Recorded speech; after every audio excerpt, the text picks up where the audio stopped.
Assam police 10 October আৰু নতুন vacancy লাগে তই দৌৰি আছ ঠিক আছে যা নতুন ভেকেন্সিও দি দিম হ'ব 2000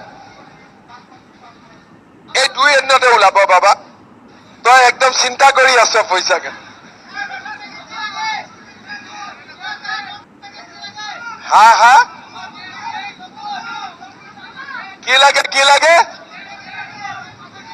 নতুন ভেকেন্সি লাগে আৰে নতুন ভেকেন্সি নৱেম্বৰ মাহত সব ওলাই যাব তই খালি দৌৰা প্ৰেক্টিস কৰি থাক কামান্ডো বাপৰে কামান্ডো হৈ আছে কামান্ডো সঁচা হ'ব পাৰিবি তোৰ হাইট কিমান আছে ঠিক আছে ৰাতিপুৱা দৌৰ ঠিক আছে প্ৰেক্টিস কৰ ধুনীয়াকৈ কামান্ডোৰ ভেকেন্সি ওলাই দিম হ'ব অলপ বেছি দিব লাগে